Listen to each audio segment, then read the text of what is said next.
അടുത്തതൊന്ന് നോക്കാം. അടുത്തത് ചില വർഷങ്ങളിൽ അതൊരു എസ് എ ടൈപ്പ് ക്വസ്റ്റ്യൻ പോലെയും ചോദിച്ചിട്ടുണ്ട് കേട്ടോ. Statistical enquiry or investigation. What are the stages, what are the steps of statistical enquiry or investigation?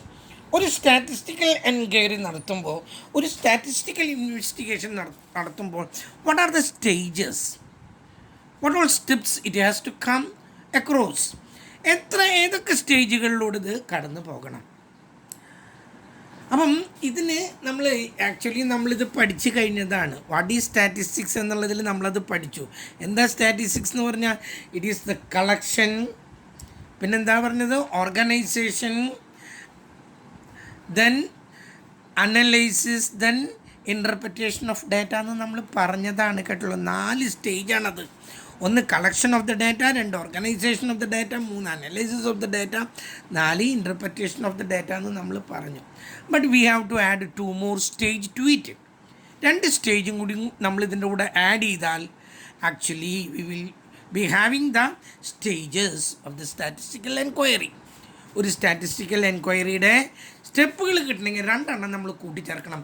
One is planning the enquiry and other one is the presentation of the data. ഇതാണ് നമ്മൾ കൂട്ടിച്ചേർക്കേണ്ടത്. അപ്പോൾ എന്തൊക്കെയാണ് സ്റ്റേജുകൾ എന്ന് വെച്ചാൽ, first one is planning the enquiry, second one collection of the data, third one organisation of the data, fourth one presentation of data, fifth one analysis of data, and sixth one interpretation of data. ഇതിൻ്റെ ഈ not ഞാൻ കറക്റ്റായിട്ട് തന്നിട്ടുണ്ട്. ഓരോ സ്റ്റെപ്പുകളും ഞാനതിൽ എടുത്ത് പറഞ്ഞിട്ടുണ്ട്. നമ്മളിതിൽ ഓരോ സ്റ്റെപ്പിനെയും കാണാൻ പോവാണ്. ആദ്യമായിട്ട് എന്താണ്? Planning the enquiry. The first step of the statistical investigation is planning. ആദ്യത്തെ സ്റ്റെപ്പാണ് ഇതിൻ്റെ പ്ലാനിങ്. ആക്ച്വലി നമ്മൾ ഈ കളക്ഷൻ ഓഫ് ഡാറ്റ നടത്തുന്നതിന് മുൻപ്, സ്റ്റാറ്റിസ്റ്റിക്കൽ എൻക്വയറി നടത്തുന്നതിന് മുൻപേ ഉള്ള സ്റ്റേജാണ് പ്ലാനിങ്. കേട്ടല്ലോ? എൻക്വയറിക്ക് മുൻപേ we have to plan the things. കാര്യങ്ങൾ നമ്മൾ പ്ലാൻ ചെയ്യണം. The investigator, that means the data collector, should determine the objective and the scope of the investigation. What is the objective of collecting the data? What is the scope of the data? നമ്മൾ എന്തിനെ കുറിച്ചിട്ടാണ് പഠിക്കേണ്ടത്? എവിടെയാണ് ഇത് പഠിക്കേണ്ടത്? Suppose you think we are going to study about the effect of corona on the health of the people. Corona ഉണ്ടായി കഴിഞ്ഞതിന് ശേഷം പോസ്റ്റ് കൊറോണ പീരീഡ് എന്ന് പറഞ്ഞാൽ കൊറോണ ഉണ്ടായി കഴിഞ്ഞിട്ട് അത് ആളുകളുടെ ഹെൽത്തിനെ എങ്ങനെ ബാധിച്ചു? എനിക്ക് കൊറോണ ബാധിച്ചു കഴിഞ്ഞതാണ്. എനിക്കിപ്പോഴും എൻ്റെ ലെഫ്റ്റ് ലെഗിന് ഒരു തരം തരിപ്പാണ്. അത് ഇതുവരെ വിട്ടുപോയിട്ടില്ല. മാത്രമല്ല, വണ്ടിയിൽ പോകുമ്പോഴേ ലെഫ്റ്റ് ലെഗ് നിലത്ത് കുത്തേണ്ടി വരുമ്പോഴുണ്ടല്ലോ എനിക്ക് ഭയമാണ്. പിടിച്ചാൽ കിട്ടുമോ എന്നൊരു ഭയം. അത് ഈ കൊറോണയ്ക്ക് ശേഷം വന്നതാണ് എൻ്റെ ഒരു അനുഭവം. ഓരോരുത്തർക്കും ഓരോ അനുഭവമാണ്. വേറൊരു കുട്ടി പറയുന്നത്, ഞാൻ വേറൊരാൾ പറഞ്ഞിട്ട് അതിനുശേഷം എന്നും ഒരു തരം തലവേദന.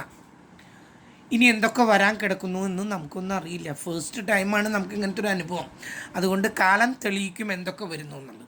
അപ്പോൾ പോസ്റ്റ് കൊറോണ പീരീഡിൽ ഈ കൊറോണ വന്നു കഴിഞ്ഞപ്പം ആളുകളുടെ ഹെൽത്തിനെ അത് എങ്ങനെ, ഹെൽത്തിനെ മാത്രമല്ല കേട്ടോ, മെൻ്റൽ ഹെൽത്തിനെ വരെ, ഫിസിക്കൽ ഹെൽത്തിനെ മാത്രമല്ല മെൻ്റൽ ഹെൽത്തിനെ വരെ.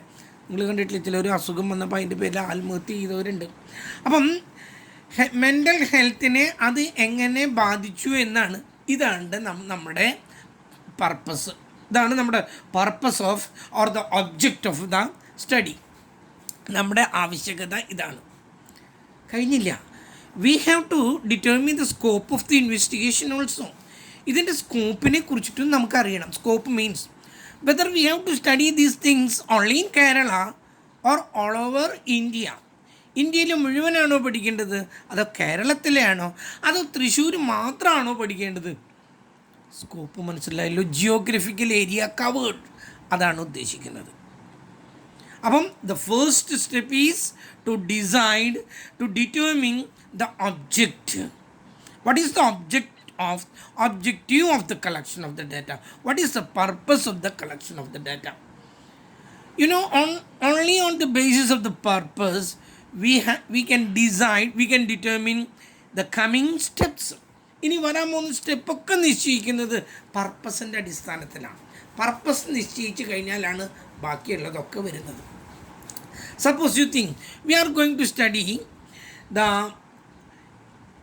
Effect of increase in the price of petrol on the people. ജനങ്ങളെ ഈ പെട്രോളിൻ്റെ വില വർദ്ധിച്ചപ്പോൾ അതെങ്ങനെ ബാധിച്ചു എന്നാണ് പഠിക്കേണ്ടത്. എല്ലാ ജനങ്ങളെയും ഒരുപോലെയല്ല അത് ബാധിച്ചിരിക്കുക, കേട്ടല്ലോ. റിച്ച് പീപ്പിളിനെ സംബന്ധിച്ചിടത്തോളം അവന് ഇതൊന്നൊരു പ്രശ്നമല്ല. പെട്രോളിന് എത്ര വില കൂടിയാലും അവനൊരു കുഴപ്പമില്ല. അവൻ BMW കാറിലോ അല്ലെങ്കിൽ അതുപോലെയുള്ള കാറിലോ അവൻ സഞ്ചരിക്കുക, അതിലൊന്നും യാതൊരു കുഴപ്പമില്ല. മിഡിൽ ക്ലാസ് പീപ്പിളിനെ അത് കാര്യമായിട്ട് ബാധിക്കും, കേട്ടല്ലോ. കാരണം അവരാണ് ഏറ്റവും കൂടുതലായിട്ട് എലൈറ്റ് എന്ന് പറയും ഇപ്പോഴത്തെ ഒരു മിഡിൽ ക്ലാസ് പീപ്പിൾ. ഏറ്റവും കൂടുതലായിട്ട് 2 വീലേഴ്സൊക്കെ ഉപയോഗിക്കുന്നതും അതുപോലെ ഒരു കാറൊക്കെ, ചെറിയൊരു കാറൊക്കെ തട്ടിക്കൂട്ടുന്നതൊക്കെ ഈ ആളുകളാണ്, മിഡിൽ ക്ലാസ് പീപ്പിളാണ്. ആ സമയത്ത് ലോവർ ഇൻകം സ്ട്രാറ്റ, ഏറ്റവും താഴെത്തട്ടിലുള്ള ആളുകൾ ഇതൊന്നും ബാധിക്കുന്നില്ല. അവരൊന്നും ഈ കാറിലോ ബൈക്കിലോ പോകാറൊന്നുമില്ല, അവർ ബസ്സിലാണ് പോവുക. ബസ്സിനെന്ന് പറഞ്ഞാൽ വേണമെങ്കിൽ 1 രൂപ അല്ലെങ്കിൽ 2 രൂപയാണ് കൂടുക. പക്ഷേ ബൈക്കുള്ളവനെ അങ്ങനെയല്ല ബാധിക്കുക. അപ്പം ഇതിൻ്റെ ഇഫക്റ്റ് ഓരോ തട്ടിലുള്ള ആളുകൾക്കും ഓരോ തരത്തിലാണ്. അതുകൊണ്ട് we have to study them separately. അതുകൊണ്ട് തന്നെ നമ്മൾ ഈ സ്റ്റഡി സെപ്പറേറ്റ് ആയിട്ട് നടക്കണം.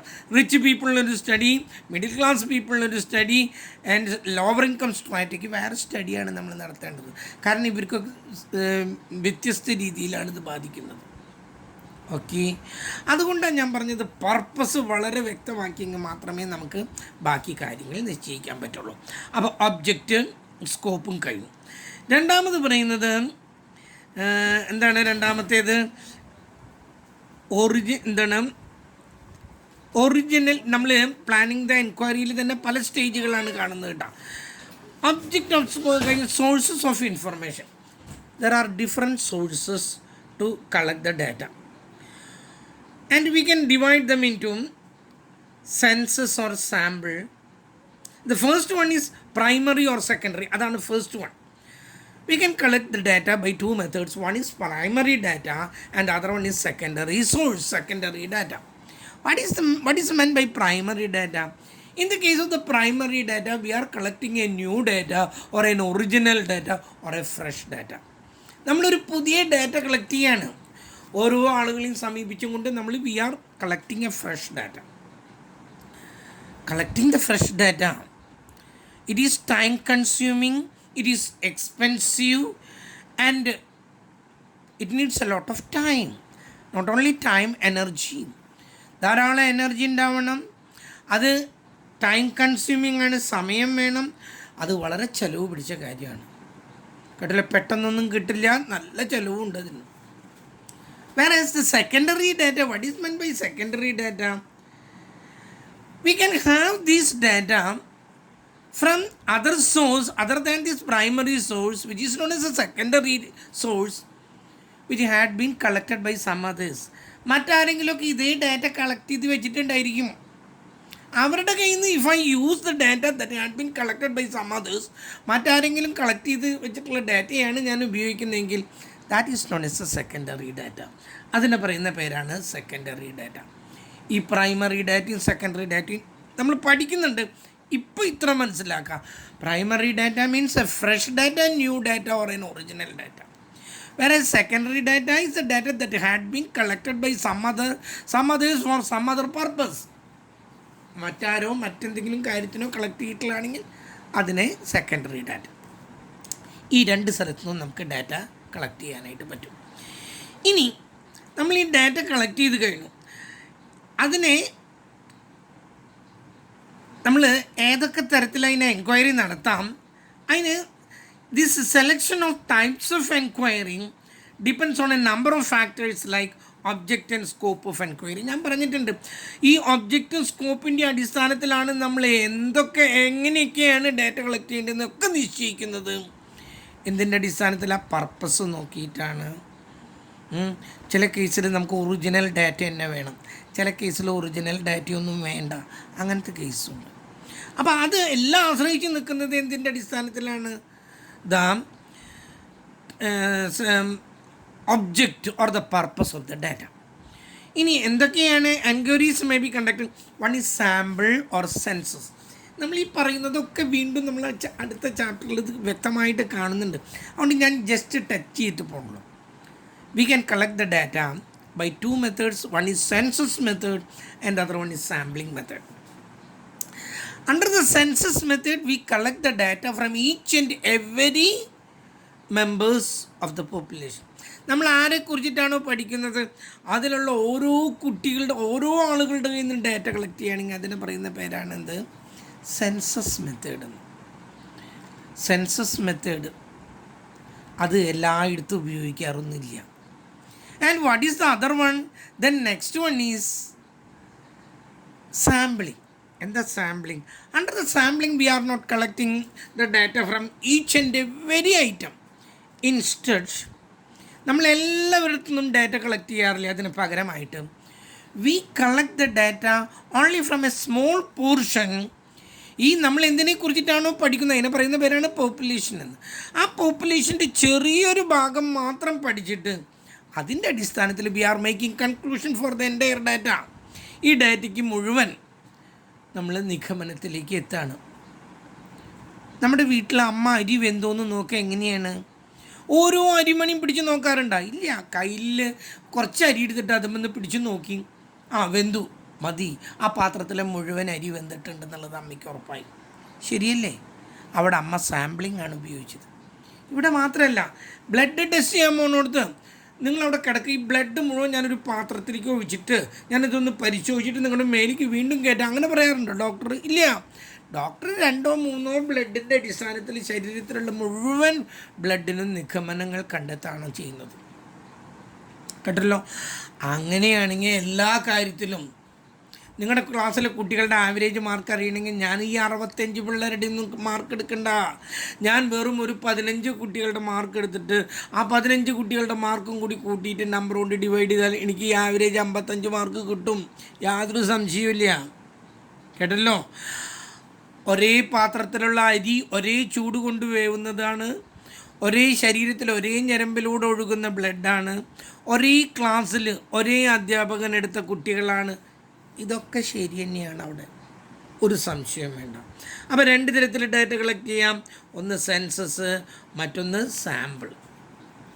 അടുത്തത് ഒറിജിനൽ ഓർ റിപ്പിറ്റേറ്റീവ്. ഒറിജിനൽ നമ്മൾ പറഞ്ഞു, ആദ്യമായിട്ട് ഒരെണ്ണം പുതിയതായിട്ട് കളക്ട് ചെയ്യാണ്, ഒറ്റ പ്രാവശ്യമൊക്കെ അത് ഉപയോഗിക്കുള്ളൂ, പിന്നെ അത് ഉപയോഗിക്കില്ല. അങ്ങനെയാണെങ്കിൽ ഒറിജിനലായിട്ട്. റിപ്പിറ്റേറ്റീവ് എന്ന് പറഞ്ഞാൽ അതേ ഡാറ്റ തന്നെ വീണ്ടും വീണ്ടും ഉപയോഗിക്കാം. നമ്മൾ ഓരോ 10 വർഷം കൂടുമ്പോഴും ഇന്ത്യയിൽ നമ്മൾ സെൻസസ് കണ്ടക്ട് ചെയ്യും. ആളുകളുടെ മുഴുവൻ ഡാറ്റ എടുക്കും. കേട്ടല്ലോ? കുറേ ഇൻഫർമേഷൻ അതിലൂടെ നമ്മൾ കളക്ട് ചെയ്യുന്നുണ്ട്. അത് വീണ്ടും വീണ്ടും അടുത്ത 10ാമത്തെ വർഷത്തെ ഡാറ്റ കിട്ടുന്നവരെ ആ ഡാറ്റയെ തന്നെ നമ്മൾ ആശ്രയിക്കുന്നത്. അത് റിപ്പിറ്റേറ്റീവായിട്ട് ഉപയോഗിക്കുന്നു. മറ്റൊന്ന് ഡയറക്റ്റ് ഓർ ഇൻഡയറക്റ്റ്. ചില സമയത്ത് നമ്മൾ നേരിട്ടിട്ട് ഡാറ്റ കളക്ട് ചെയ്യും. ചില കേസുകളിൽ നമ്മൾ ഇൻഡയറക്റ്റായിട്ടാണ് കളക്ട് ചെയ്യുന്നത്. ഞാൻ പറഞ്ഞു ഇത് നേരിട്ട് കളക്ട് ചെയ്യുന്നു, ഇൻഡയറക്റ്റായിട്ട് കളക്ട് ചെയ്യുന്നത് ഞാൻ ആവർത്തിക്കുന്നുണ്ട്. അതുകൊണ്ട് ഇപ്പം ഞാൻ വ്യക്തമാക്കുന്നില്ല. ചിലത് ഓപ്പൺ ഓർ മറ്റു ചിലത് കോൺഫിഡൻഷ്യൽ. ചില ഡാറ്റ നമ്മൾ പരസ്യമായിട്ട് ഓരോരുത്തരോടും ചോദിക്കുക എന്താ പേര്, മറ്റത് മറിച്ചൊക്കെ ചോദിക്കും. ചിലതിൽ ഡാറ്റ നമ്മൾ കളക്ട് ചെയ്യുക വളരെ സ്വകാര്യമായിട്ടാണ്. കോൺഫിഡൻഷ്യലായിട്ട് ഡാറ്റ കളക്ട് ചെയ്യുന്നു. അതും ഞാൻ നിങ്ങൾക്ക് പിന്നീട് ഞാൻ പറഞ്ഞു തരുന്നുണ്ട്. ഇനി ചിലത് ജനറൽ ഡാറ്റയാണ്, ചിലത് സ്പെസിഫിക് പർപ്പസ് ഡാറ്റയാണ്. സെൻസസിൻ്റേത് ജനറൽ പർപ്പസാണ്. അതിൽ കുറേ കാര്യങ്ങളുണ്ട്.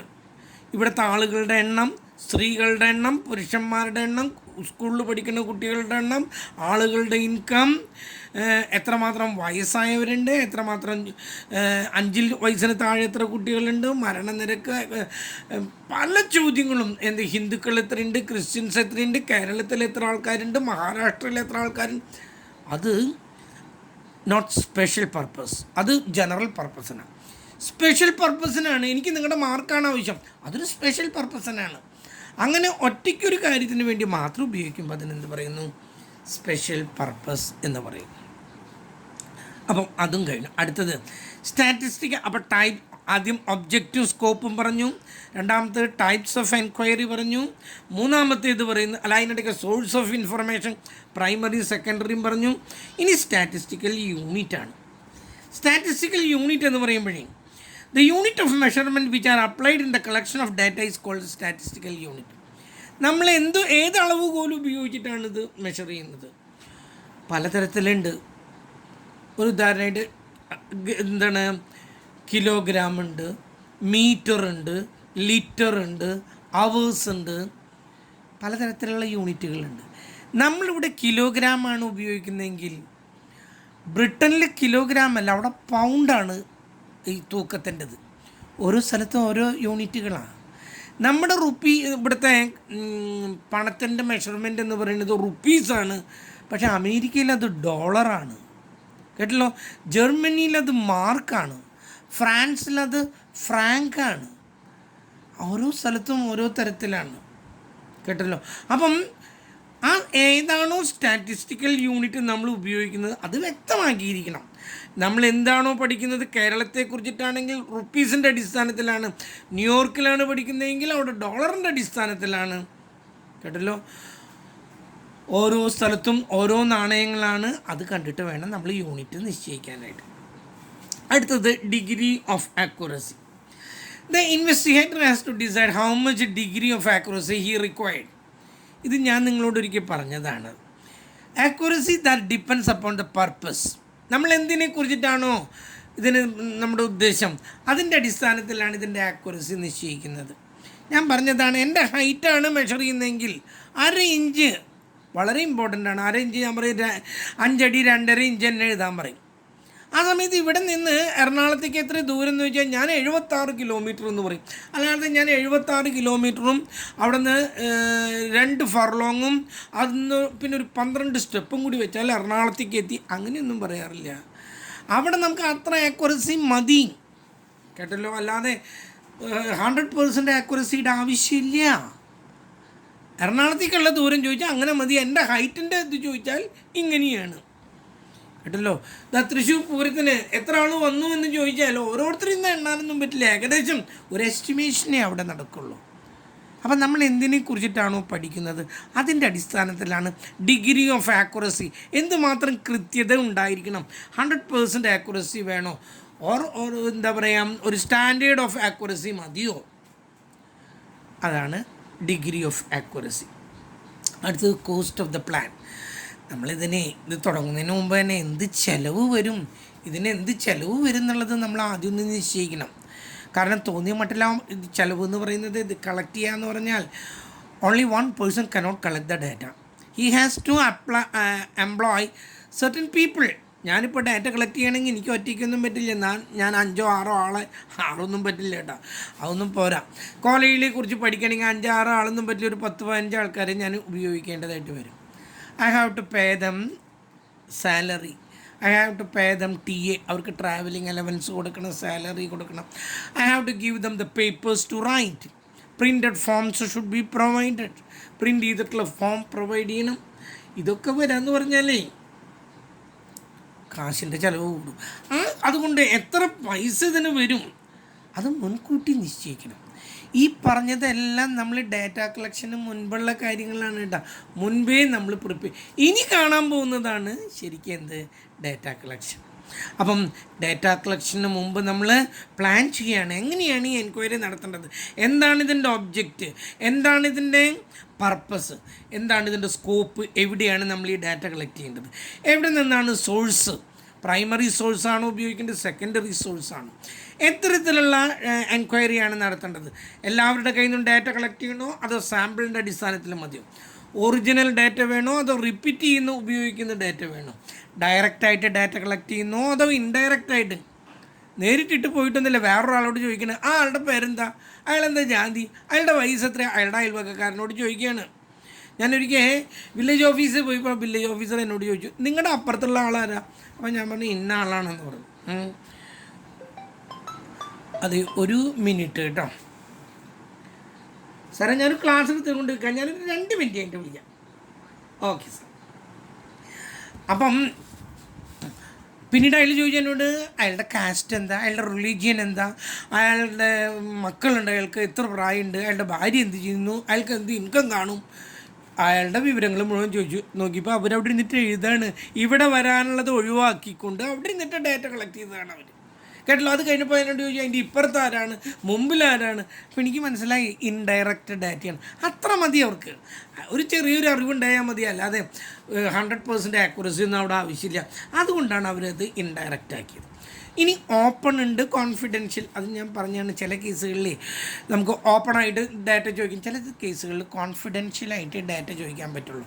ഒരു ഉദാഹരണമായിട്ട് ഒരു എന്താണ് ഇവിടെ നമ്മൾ സ്ഥിരമായിട്ട് കേൾക്കുന്ന പീഡനം, ഒരു പീഡനത്തിന് ഇരയായ കുട്ടിയെ നമ്മൾ എൻക്വയറി നടത്തുകയാണ്. ഒരു എൻക്വയറി കമ്മീഷനെ വെച്ചാൽ ആ കുട്ടീനെ വിളിച്ചിട്ട് പരസ്യമായിട്ട് ചോദിക്കുകയാണ്, എന്താ ഉണ്ടായ മോളെ എന്ന് ചോദിച്ചാൽ ആ കുട്ടി അങ്ങനെയൊക്കെ ഉണ്ടായിരുന്ന ഏതെങ്കിലും പെൺകുട്ടി പറയുമോ? ഇല്ല. സ്വകാര്യമായിട്ട് ആരും അറിയാതെ ആ കുട്ടിയുടെ അമ്മയുടെ പ്രസൻസിലാണ് നമ്മൾ ചോദിക്കുക. കേട്ടല്ലോ. ജഡ്ജ് വരെ അമ്മയുടെ പ്രസൻസിലാണ് ചോദിക്കുക എന്താ ഉണ്ടായ കുട്ടി. അപ്പോഴേക്കും ആ കുട്ടി നിലവിളിക്കും, സാറേ ഇങ്ങനെ. അതും വളരെ ബുദ്ധിമുട്ടിയിട്ടാണ് പറയാം. അവിടെയൊന്നും നമ്മൾ നേരിട്ടിട്ട് പോയിട്ട് പരസ്യമായിട്ടൊന്നും ചോദിക്കാൻ പാടില്ല. രഹസ്യമായിട്ടാണ് അവിടെയും നടത്തേണ്ടത്. പിന്നെ ജനറൽ പർപ്പസും സ്പെഷ്യൽ പർപ്പസും. സ്റ്റാറ്റിസ്റ്റിക്കൽ യൂണിറ്റ് എന്താണെന്ന് പറഞ്ഞു, ഡിഗ്രി ഓഫ് ആക്യുറസി എന്താണെന്ന് പറഞ്ഞു, കോസ്റ്റ് ഓഫ് പ്ലാൻ എന്നും പറഞ്ഞു. അടുത്തത് അടുത്ത ക്ലാസ്സിൽ കേൾക്കാം. ഓക്കെ.